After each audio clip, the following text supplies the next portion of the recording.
Hello, કાલે આપણે જીઓટેકનિકલ એન્જિનિયરિંગની અંદર શું જોયું હતું? માટી જે છે એ માટીના ઘટકો,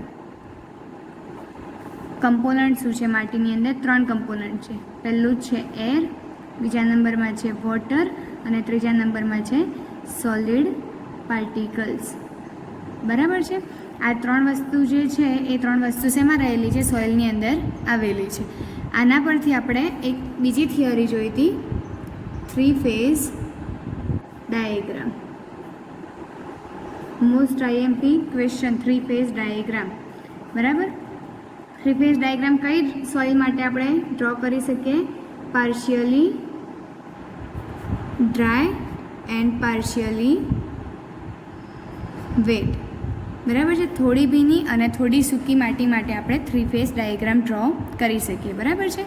હવે નેક્સ્ટ થિયરી છે properties of soil.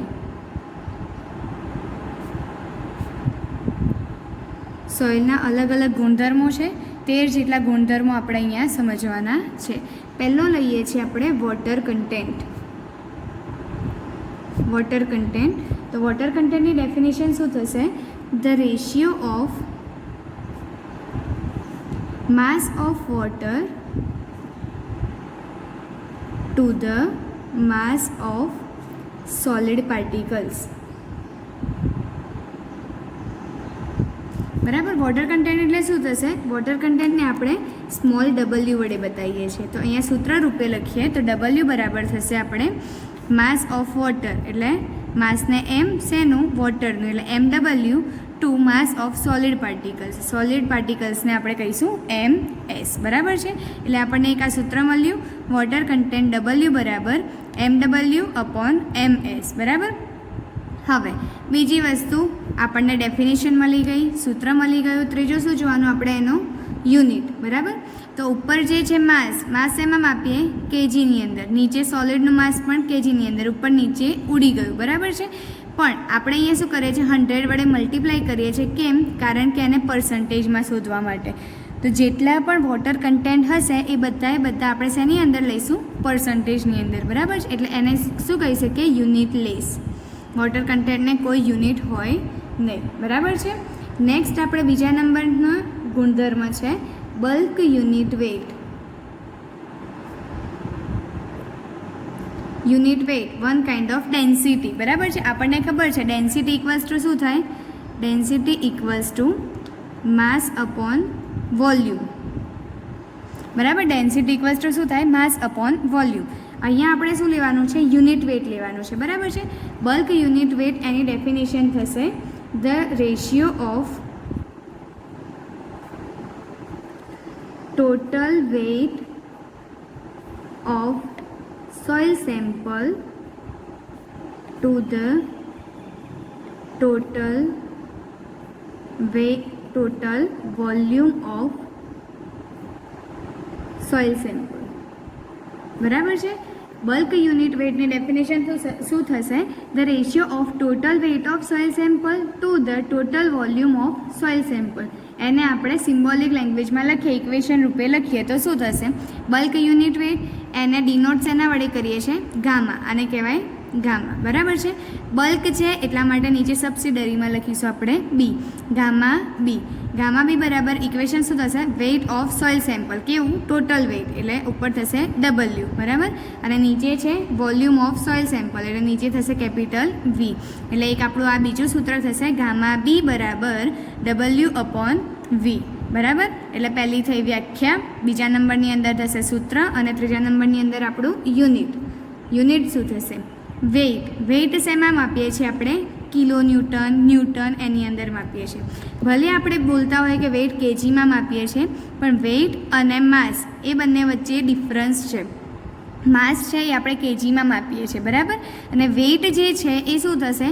Mass into ગુરુત્વ પ્રવેગ. બરાબર છે? આપણું જે ગ્રેવિટેશનલ એસેલરેશન છે એ થશે વેઇટ. આ બંનેનું મલ્ટિપ્લિકેશન, આ બંનેની પ્રોડક્ટ. બરાબર છે?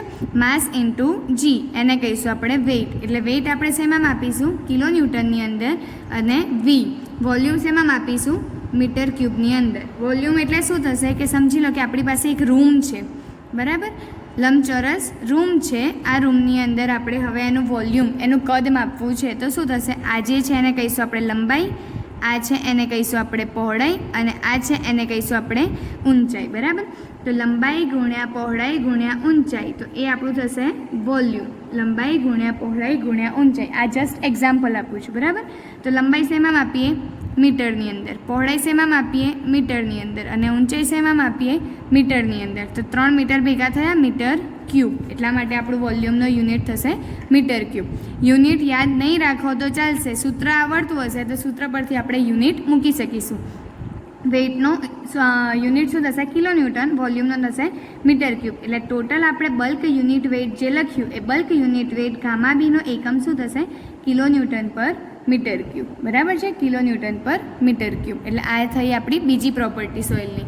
પહેલું હતું વોટર કન્ટેન્ટ, બીજા નંબરની અંદર છે બલ્ક યુનિટ વેઇટ. ઓકે, હવે ત્રીજા નંબરનો જે છે એ આપણે જોઈએ.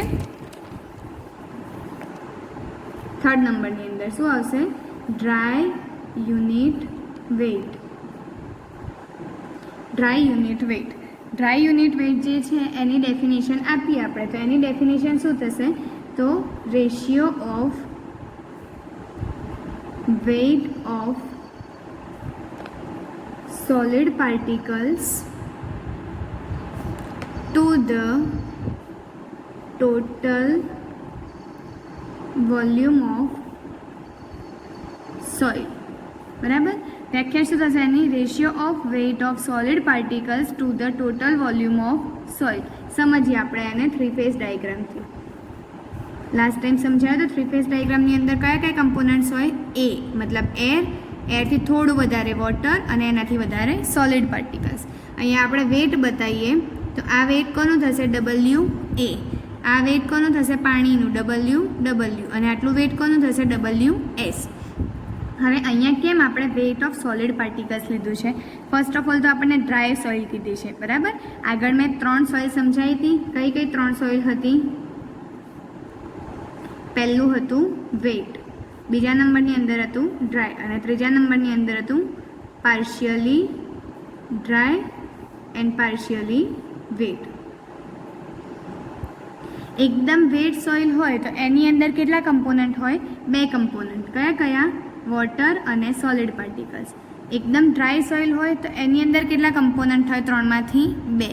વોટર ના હોય એની અંદર શું હોય? એર અને સોલિડ પાર્ટિકલ્સ. અને જો આપણે partially dry and partially wet soil જોઈતી હોય તો એમાં કયા કયા કમ્પોનન્ટ હશે? 3 કમ્પોનન્ટ હશે, એ, ડબલ્યુ અને એસ. એર, વોટર અને સોલિડ પાર્ટિકલ્સ. અહીંયા આપણે શું કીધું છે? ડ્રાય. ડ્રાય એટલે શું? 2 જ વસ્તુઓ આવશે, એર અને સોલિડ પાર્ટિકલ્સ. વોટર આવશે નહીં. બરાબર? હવે એર અને સોલિડ પાર્ટિકલ્સ એમાં પણ આપણે વાત કરી હતી કે સોઇલની અંદર ઓલવેઝ ડબલ્યુ એ બરાબર 0 હોય. હવાને કંઈ જ વજન હોતું નથી. એટલે બાકી શું રહ્યું? ખાલી ને ખાલી ડબલ્યુ એસ બાકી રહ્યો. એટલા માટે આપણું યુનિટ વેટને કહીશું ગામા. ડ્રાય છે એટલે કહીશું ડી. ગામા ડી બરાબર ઇક્વેશન થશે આપણું વેઇટ ઓફ સોલિડ પાર્ટિકલ્સ. કેમ વેઇટ સોલિડ પાર્ટિકલ્સનું લીધું? ખબર પડી? કારણ કે ડ્રાય સોઇલ છે એટલે અંદર પાણી તો આવે જ નહીં. બાકી શું રહ્યું? હવા અને સોલિડ પાર્ટિકલ્સ. હવાને વજન હોતું નથી એટલે ડબલ્યુ એ પણ જતું રહે. તો બાકી શું રહ્યું? ખાલી ને ખાલી ડબલ્યુ એસ. અને નીચે આપણે લઈશું ટોટલ વોલ્યુમ વી. બરાબર છે? તો આ સૂત્ર થયું આપણું શેનું? ડ્રાય યુનિટ વેટનું. એટલે એક આ સૂત્ર પણ યાદ રાખવાનું છે. વ્યાખ્યા થઈ ગઈ, સૂત્ર થઈ ગયું. હવે આવશે એનો યુનિટ.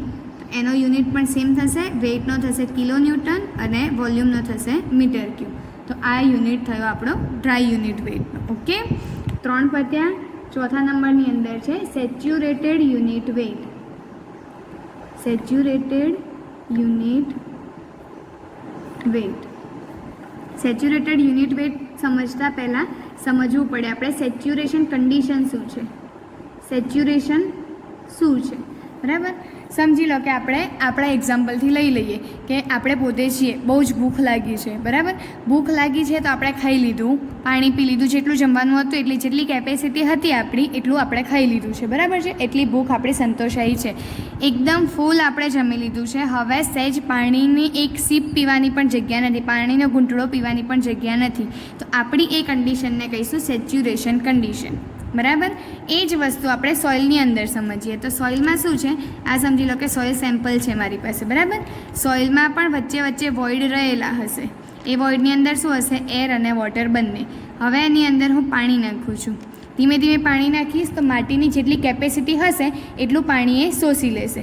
જેવી એની કેપેસિટી પતી જશે, વધારાનું પાણી હું નાખીશ તો પણ શું થશે, અહીંયા પાણી ઉપર તરશે. બીજા એક્ઝામ્પલમાં સમજીએ કે આપણું કુંડું છે, બરાબર. ઘરે છોડ વાવીએ છે, એ છોડનું કુંડું છે, માટી ભરેલી છે, છોડ વાયેલો છે એની ઉપર, બરાબર. એની અંદર પાણી નાખીએ છીએ તો પાણી એની સમજી લો કે 1 ટબ જેટલી કેપેસિટી છે, તો એ 1 ટબ જેટલું પાણી નાખશો તો નીચે શોષાઈ જશે. બીજું નાખશો તો થોડું શોષાઈ જશે. ત્રીજામાં શું થશે, અહીંયા ઉપર પાણી રહે છે. કેમ? કારણ કે હવે માટીની કેપેસિટી પૂરી થઈ ગઈ છે. માટી કમ્પ્લીટલી કઈ કન્ડિશનમાં છે, સેચ્યુરેશન કન્ડિશનમાં છે. તો એ માટીને કહીશું આપણે સેચ્યુરેટેડ સોઇલ, બરાબર છે. તો સેચ્યુરેટેડ સોઇલ જે છે એ સેચ્યુરેટેડ સોઇલ માટે આપણે યુનિટ વેટ લઈએ તો એની ડેફિનેશન શું થશે, તો એની ડેફિનેશન શું થશે કે જ્યારે soil, when soil is saturated then the bulk unit weight is called saturated unit weight, બરાબર છે. કે જ્યારે માટી જે છે એ કઈ કન્ડિશનમાં હોય, સેચ્યુરેટેડ કન્ડિશનમાં હોય, ત્યારે એનું જે બલ્ક યુનિટ વેટ છે એને જ આપણે શું કહીશું, સેચ્યુરેટેડ યુનિટ વેટ. એને સિમ્બોલિક ભાષામાં લખીએ તો ગામા યુનિટ વેટનું, સેચ્યુરેટેડનો મતલબ થશે SAT, બરાબર. અહીંયા લઈશું WSAT અપોન VSAT. કેમ? કારણ કે સોઇલ જે છે એ સેચ્યુરેશન કન્ડિશનમાં છે એટલે થશે આપણું W saturated upon V saturated. એના પછી ત્રીજા નંબરની વસ્તુ શું યાદ રાખવાની, યુનિટ. આનો યુનિટ પણ શું થશે, કિલો ન્યૂટન પર મીટર ક્યુબ, બરાબર. 4 પ્રોપર્ટી ભણ્યા. પહેલી હતી વોટર કન્ટેન્ટ, બીજા નંબરની અંદર હતું આપણું બલ્ક યુનિટ વેટ, ત્રીજા નંબરની અંદર હતું ડ્રાય યુનિટ વેટ અને ચોથા નંબરની અંદર હતું સેચ્યુરેટેડ યુનિટ વેટ. ઓકે. 5મા નંબરની અંદર છે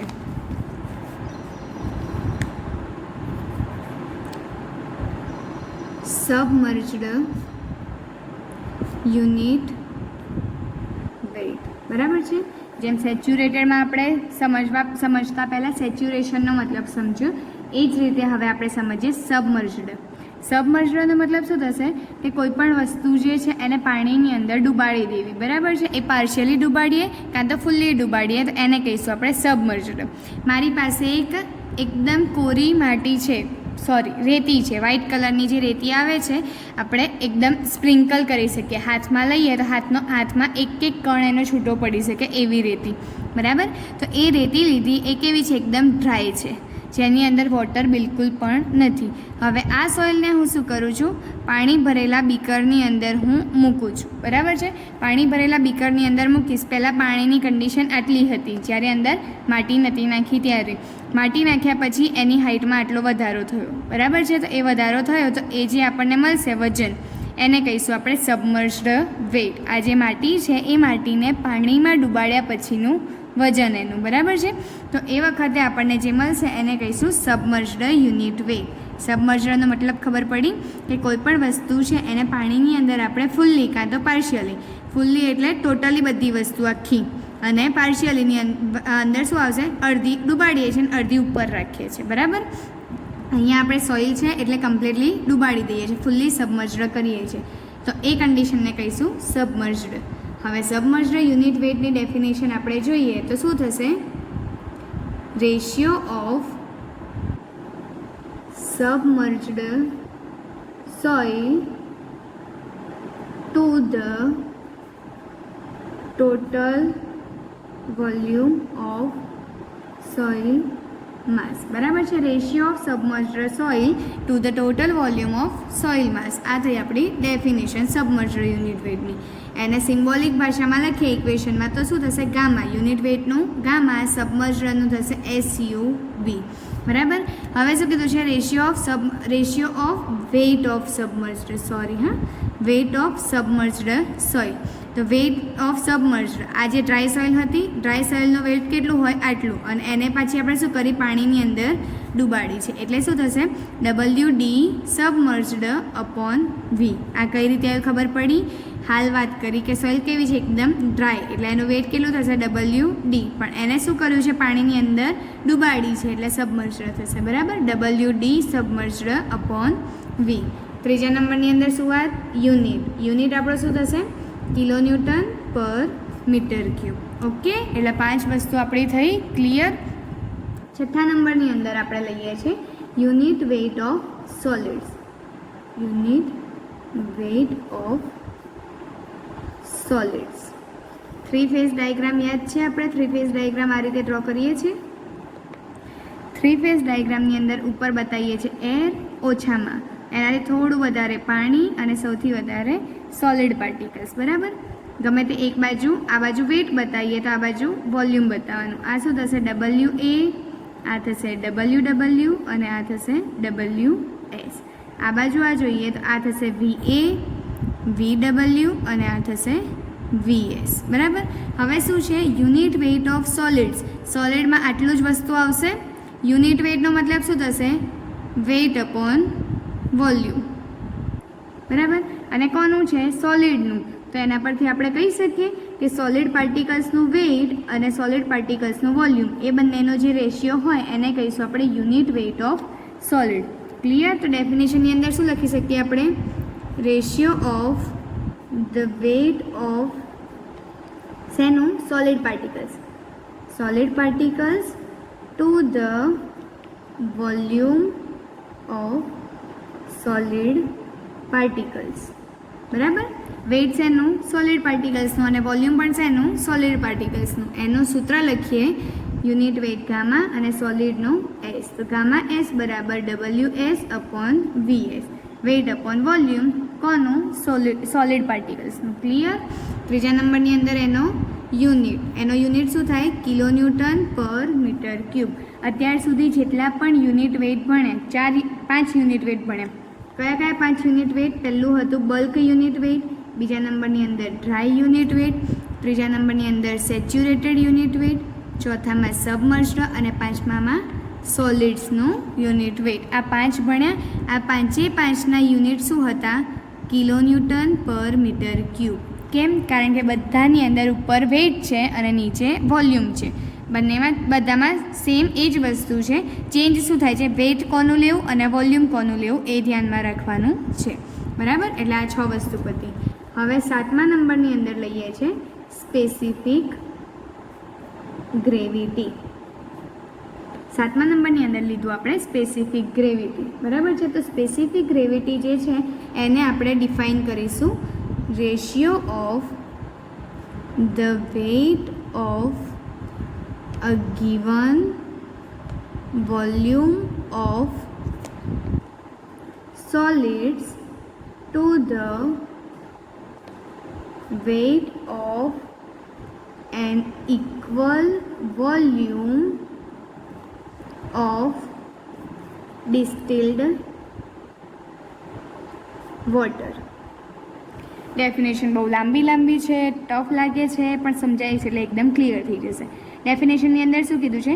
ratio of the weight of a given volume of solids to the weight of an equal volume of distilled water. એટલી ખબર હોય છે કે ઉપર પણ વેઇટ છે અને નીચે પણ વેઇટ છે. હવે આપણે સમજવા માટે સમજી લો કે આ મારી પાસે એક ચોરસ બોક્સ છે, બરાબર. એ બોક્સ છે, એ બોક્સની અંદર મેં આખું બોક્સ ભરીને માટી ભરેલી છે, બરાબર. આની અંદર મેં શું ભરેલું છે? માટી કેવી ભરેલી છે? ડ્રાય માટી ભરેલી છે. અને બીજું એક બોક્સ સેમ સાઇઝનું, સેમ વજનનું બીજું એક બોક્સ મારી પાસે છે. એની અંદર હું શું ભરું છું? ડિસ્ટિલ્ડ વોટર એની અંદર ભરું છું, બરાબર છે. આ જે છે બોક્સ એનું વોલ્યુમ અને આ જે છે બોક્સ એનું વોલ્યુમ, બંનેના વોલ્યુમ કેવા છે? આ સમજી લો A નંબરનો બોક્સ છે અને આ B નંબરનો, તો VA બરાબર VB, બરાબર. જ્યારે પણ તમે સ્પેસિફિક ગ્રેવિટીની ગણતરી કરતા હોઈએ ત્યારે આપણે જે બોક્સ લઈએ, જે પણ કન્ટેનર લઈએ, બોક્સ લઈએ, જે પણ વસ્તુ લઈએ, બરાબર, તો એ વસ્તુ જેનાથી આપણે માપીએ છીએ સોલિડ પાર્ટિકલ્સને અને પાણીને, તો એ બંને વસ્તુનું વોલ્યુમ સેમ હોવું જોઈએ. સમજી લો કે એક બોટલની અંદર તમે માટી ભરો છો, તો બીજી બોટલની અંદર પાણી ભરો છો, તો એ બંને બોટલનું વોલ્યુમ સેમ હોવું જોઈએ. બરાબર? તો આ બંનેનો વોલ્યુમ સેમ છે એવું કહેવા માગીએ છીએ. બંનેનો વોલ્યુમ સેમ હોય એ વખતે આપણે આ માટીનું વજન અને એટલા જ કદનું, મતલબ આ જે બીજું બોક્સ છે એટલું જ આપણે શું માપવાનું છે, ડિસ્ટિલ વોટર હોય એનું વજન, એ બંનેના ગુણોત્તરને, એ બંનેનો રેશિયો લઈશું, એને કહીશું આપણે સ્પેસિફિક ગ્રેવિટી. જો આ બોક્સના એક્ઝામ્પલથી ના ખબર પડી હોય તો બીજું એક્ઝામ્પલ આપું કે આપણી પાસે 2 બોટલ છે. બરાબર? બંને બોટલનો વોલ્યુમ સેમ છે. કેટલું છે? 100 મીટર ક્યુબ, 100 મીટર ક્યુબ. બરાબર છે? એટલે આપણે શું કીધું? બંને બોટલ સેમ સાઇઝની છે. હવે એની અંદર હું માટી ભરું છું એક બોટલની અંદર, બીજી બોટલની અંદર હું પાણી ભરું છું. તો પહેલી બોટલની અંદર જે માટી ભરી એનું વજન અને બીજી બોટલની અંદર જે મેં પાણી ભર્યું એનું વજન, એ બંનેના ગુણોત્તરને કહીશું આપણે સ્પેસિફિક ગ્રેવિટી. ક્લિયર? હવે એને આપણે સિમ્બોલિક ભાષામાં ડેફિનેશન થઈ ગઈ. હવે એનું સૂત્ર લખીએ. તો સૂત્ર બરાબર શું થશે આપણું? સ્પેસિફિક ગ્રેવિટીને આપણે બતાવીએ છીએ જી વડે. અત્યાર સુધી બધું ગામા ગામા ગામા આવ્યું, હવે આવ્યો જી સિમ્બોલ. જી બરાબર થશે, ઉપર આવશે વેઇટ ઓફ સોલિડ્સ અને નીચે આવશે વેઇટ ઓફ વોટર. બરાબર છે? તો આ આપણું એક સૂત્ર થશે, મોસ્ટ આઈએમપી સૂત્ર સ્પેસિફિક ગ્રેવિટીનું. બીજી વસ્તુ યાદ રાખવાની છે કે જ્યારે પણ આપણે સ્પેસિફિક ગ્રેવિટી મેઝર કરતા હોઈએ ત્યારે ટેમ્પરેચર કેટલું હોવું જોઈએ? 27°C ફિક્સ છે કે જ્યારે પણ સ્પેસિફિક ગ્રેવિટીની ગણતરી કરતા હોઈએ ત્યારે આપણું ટેમ્પરેચર કેટલું હોવું જોઈએ? 27°C. બરાબર? એના પછી આપણે નેક્સ્ટ જોઈએ છે યુનિટ. તો ઉપર છે વેઇટ, તો એ શેમાં માપીશું? કિલો ન્યૂટનની અંદર. નીચે છે વેઇટ, તો એ પણ શેમાં માપીશું? Kilo newton. બંને ઉડી ગયા એટલે આ શું છે? Unit less. સ્પેસિફિક ગ્રેવિટીને કોઈ યુનિટ હોતું નથી. બરાબર? હવે તમે એમ કહેશો કે મેડમ આવી કોઈક વસ્તુ આપણે આગળ જોઈ હતી. ક્યાં? વોટર કન્ટેન્ટમાં. વોટર કન્ટેન્ટ બરાબર શું હતું? WW/WS. બરાબર? તો તમે એમ કહેશો મેડમ આ ઊંધું છે, WS ઉપર છે ને WW નીચે છે. તો તમે એમ કહી શકો કે W બરાબર 1/G. તો આ વસ્તુ ખોટી. મોસ્ટ ધ્યાન રાખવાનું કે આ વસ્તુ ખોટી છે. ક્યારે W અને G, સ્પેસિફિક ગ્રેવિટી અને વોટર કન્ટેન્ટ બંને એકબીજાના વ્યસ્ત નથી. કેમ? કારણ કે વોટર કન્ટેન્ટમાં જે વાત કરીએ છીએ ને આપણે, એ એક જ સોઇલ છે અને સોઇલની અંદર જે પાણી છે, આ સમજી લો કે મારી માટી છે, એ માટીની અંદર જે પાણી છે ને એની વાત થઈ છે. બરાબર? વોટર કન્ટેન્ટની અંદર જે પાણી આપણે આ બતાવ્યું છે વજન પાણીનું, એ શેનું છે?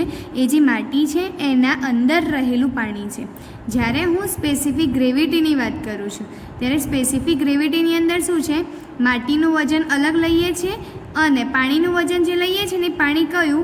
માટીની બહારનું પાણી. આપણે કીધું કે એટલા જ વજન, એટલા જ કદનું આપણે બીજું પાણી લઈએ છીએ. બરાબર? તો એ જે પાણી છે એ બીજું પાણી છે, પાણીની અંદર રહેલું પાણી નથી. એટલે ક્યારે આ મિસ્ટેક ના થાય આપણને. કોઈક વખતે ટ્રુ ફોલ્સમાં પણ પૂછે છે કે વોટર કન્ટેન્ટ = 1/G. તો આ વસ્તુ ખોટી છે. બરાબર નોટ ડાઉન કરી લેવાનું કે આ વસ્તુ ના થાય. જી ક્લિયર? જી બરાબર WS/WW. સ્પેસિફિક ગ્રેવિટી આપણે કયા ટેમ્પરેચરે મેઝર કરીએ? 27°C અથવા તો એને કહીએ રૂમ ટેમ્પરેચર. બરાબર? અને એનો યુનિટ શું છે? યુનિટ હોય નહીં, યુનિટ લેસ છે. બરાબર? ક્લિયર આટલી વસ્તુ? હવે આગળ આપણે જોઈએ કે આ જે જી છે એને જીને બીજા ઇક્વેશન તરીકે પણ આપણે લખી શકીએ. શું લખી શકીએ? Γs/Γw. સોઇલની યુનિટ વેઇટ અને વોટરનું યુનિટ વેઇટ, આ રીતે પણ આપણે એને લખી શકીએ. આ ઇક્વેશન વધારે ફેમસ છે, Γs/Γw. હવે જ્યારે આપણે દાખલા ગણતા હોઈએ ત્યારે આપણને બધી વેલ્યુ આપેલી હોય એવી જરૂરી નથી. કેમ? કારણ કે અમુક વેલ્યુ જે છે એ સ્ટાન્ડર્ડ વેલ્યુ છે. બરાબર? તો એ સ્ટાન્ડર્ડ વેલ્યુ જે છે એ વેલ્યુ આપણે યાદ રાખવાની છે. તો અહીંયા Γw લખ્યું મેં, તો Γwની વેલ્યુ આપણને ફિક્સ છે 9.81 kN/m3. Γw પાણીનું યુનિટ વેઇટ કેટલું થાય? 9.81 kN/m3 થાય. આ આપણે યાદ રાખવાનું છે. બરાબર? પાણીની ઘનતા કેટલી થાય? રો. પાણીની ઘનતા કેટલી થાય? તો 1000 kg/m3. આ બે વેલ્યુ આપણે યાદ રાખવાની કે પાણીનું યુનિટ વેઇટ કેટલું હોય અને પાણીની ઘનતા કેટલી હોય છે એ. બરાબર, ક્લિયર આટલી વસ્તુ? અત્યાર સુધીના કેટલા ગુણધર્મો થયા? 7 ગુણધર્મો આપણા પૂરા થયા. બરાબર છે.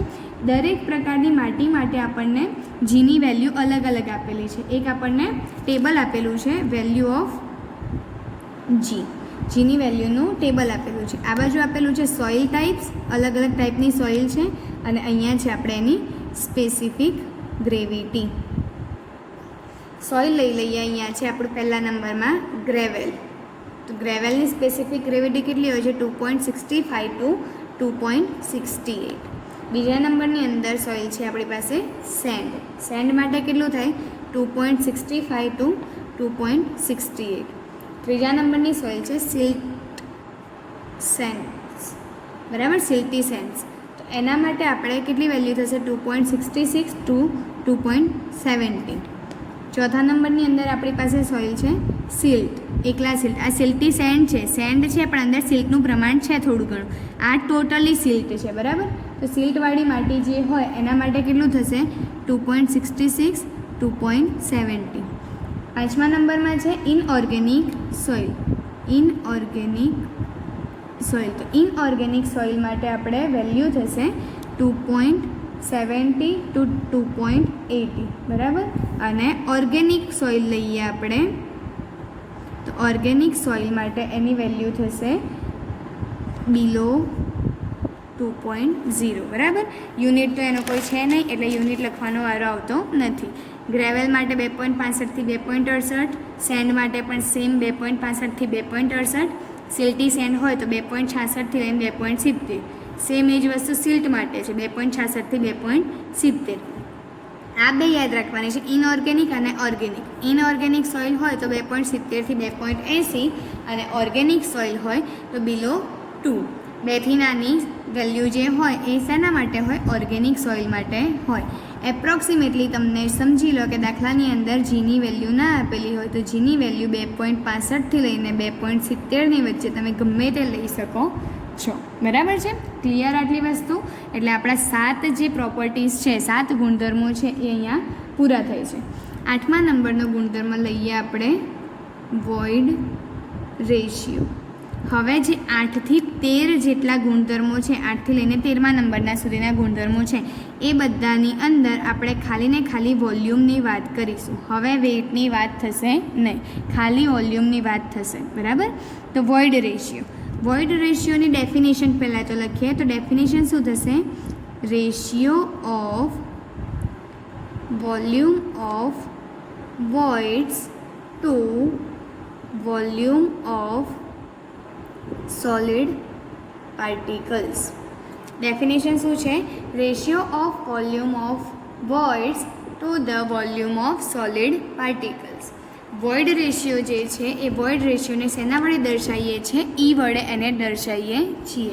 ડેફિનેશનમાં લખ્યું આપણે કે ratio of volume of voids, volume of વોઇડ્સને કહીશું વોલ્યુમનો વી અને વોઇડનો પણ વી. નીચે શું છે? વોલ્યુમ ઓફ સોલિડ પાર્ટિકલ્સ, એટલે વી અપોન વીએસ. એટલે આ આપણું સૂત્ર થશે વોઇડ રેશિયોનું. બરાબર છે, ઈ બરાબર વી અપોન વીએસ.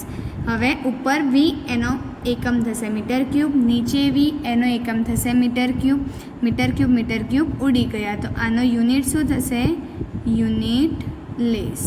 યુનિટ હોય નહીં. આના પછીની વાત કરી મેં કે બધામાં વોલ્યુમ છે એટલે એકેની અંદર આપણે એકમ આવશે નહીં, બધી જ વસ્તુ યુનિટલેસ થશે. ક્લિયર? વોઇડ રેશિયોની અંદર ઈ બરાબર શું થશે? V upon VS. આ સૂત્ર યાદ રાખવાનું છે. આ ચેપ્ટરની અંદર બધા ઇક્વેશન્સ આઈએમપી છે. કોઈપણ દાખલાની અંદર કોઈપણ સૂત્ર ક્યારેય કામ લાગી જાય આઈડિયા નથી, એટલે બધા ઇક્વેશન્સ કમ્પલસરી યાદ રાખવાના છે. વોઇડ રેશિયો ઈ બરાબર વી અપોન વીએસ. બરાબર. નેક્સ્ટ આપણે જોઈએ 9મા નંબરનો.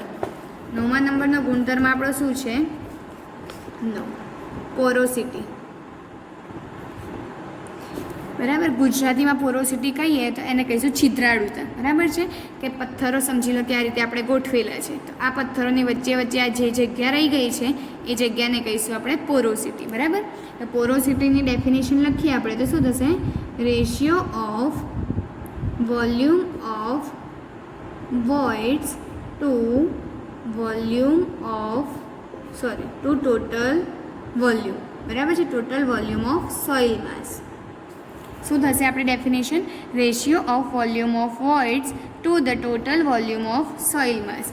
પોરોસિટી જે છે એને શેના વડે દર્શાવીએ છીએ? એન વડે, સ્મોલ એન વડે. તો સ્મોલ એન બરાબર સૂત્ર થશે volume of voids V, total volume of soil mass એટલે કેપિટલ વી. બરાબર છે. તો બે વસ્તુ જોડે યાદ રાખીએ, એક એન અને એક આપણે આગળ વાત કરી void ratio VV upon VS. બરાબર. કેમ બે વસ્તુ જોડે યાદ રાખીએ? વોઇડ રેશિયોની અંદર શું સૂત્ર છે? VV upon VS. બરાબર.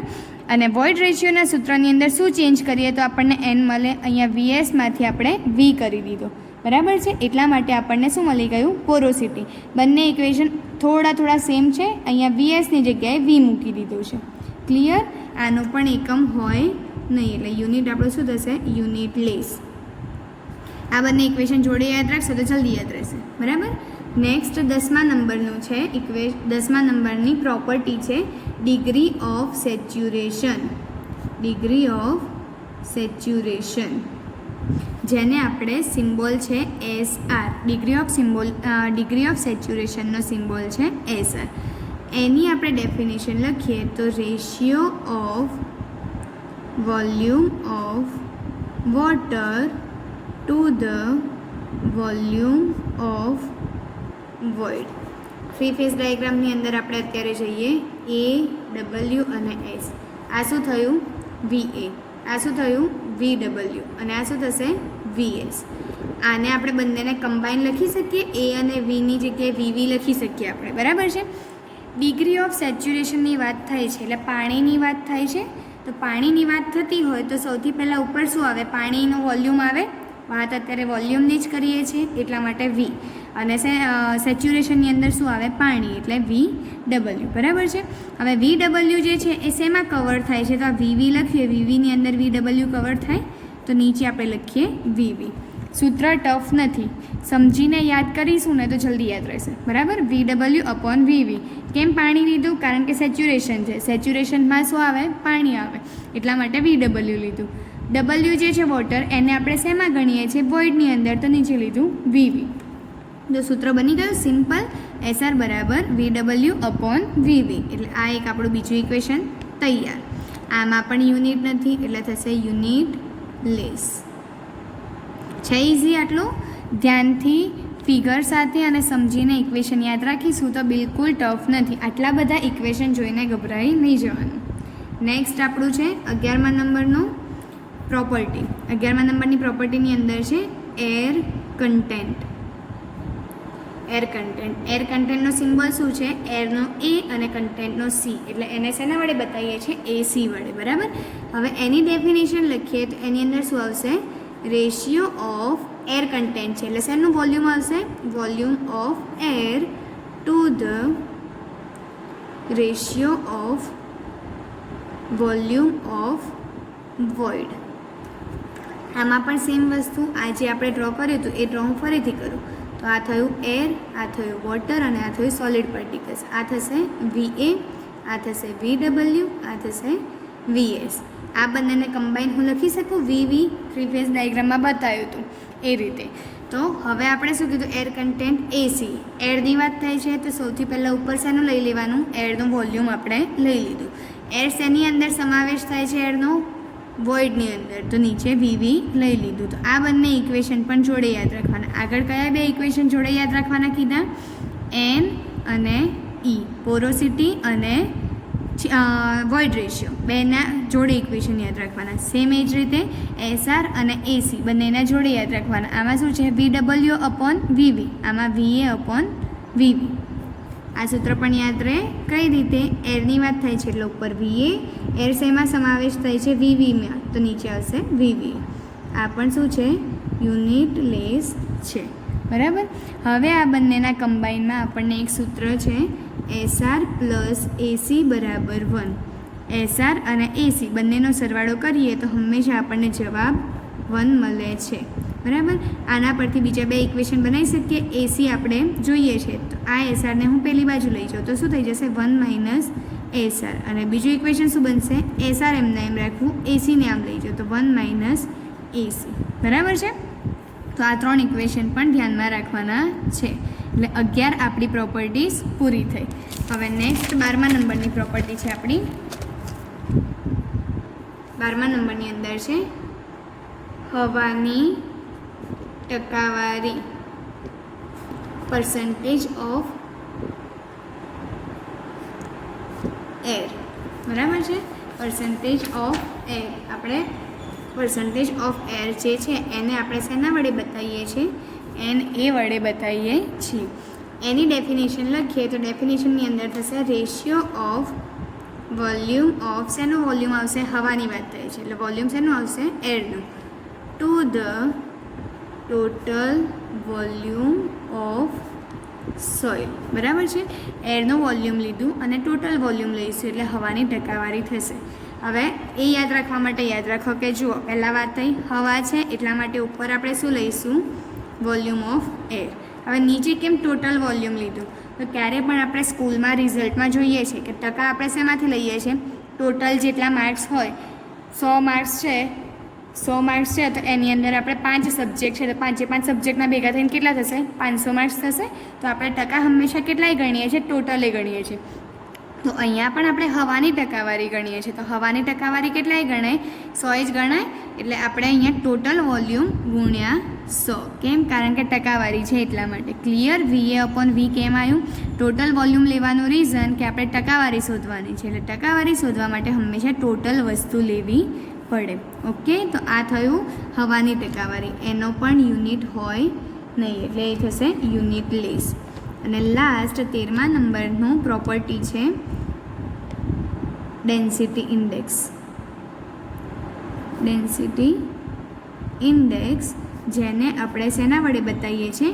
ID વડે બતાવીએ છીએ. ડેન્સિટી ઇન્ડેક્સ જે છે એને આપણે ID વડે બતાવીએ છીએ. એનું બીજું નામ છે રિલેટિવ ડેન્સિટી. બરાબર, રિલેટિવ ડેન્સિટી. તો એનું આપણે ડાયરેક્ટ સૂત્ર લખીએ છીએ કારણ કે ડેફિનેશન લખવા જઈશું તો બહુ લાંબી થશે. આ યાદ રાખવાનું છે, આ બનાવવાનું નથી. E maximum minus E/E maximum minus E minimum. સૂત્ર યાદ રહેશે. ઉપર નીચે બંને E મેક્સિમમ, અહીંયા આવશે E અને અહીંયા આવશે E મિનિમમ. બરાબર છે. હવે એમ કહેશો કે મેડમ E શું છે? તો આગળ આપણે વાત કરી E બરાબર શું છે? Void ratio. બરાબર છે, અહીંયા વોઇડ રેશિયો આગળ આપણે ભણ્યા તો E બરાબર શું થશે? Void ratio. તો વોઇડ રેશિયોના 3 ભાગ કેમ લખ્યા છે? મેક્સિમમ, મિનિમમ અને નેચરલ. તો આ જે E મેક્સિમમ છે, E મેક્સિમમ જે છે એ ક્યારે મળશે આપણને? જ્યારે સોઇલ છે એ લૂઝ કન્ડિશનમાં હોય. લૂઝ કન્ડિશનમાં એટલે એકદમ એ શું હોય? લિક્વિડ ફોર્મમાં કે એ વહી શકે, ફ્લો કરી શકે. તો એ વખતે આપણને જે મળશે એ મળશે E મેક્સિમમ. એનો મતલબ થશે નેચરલ વોઇડ રેશિયો.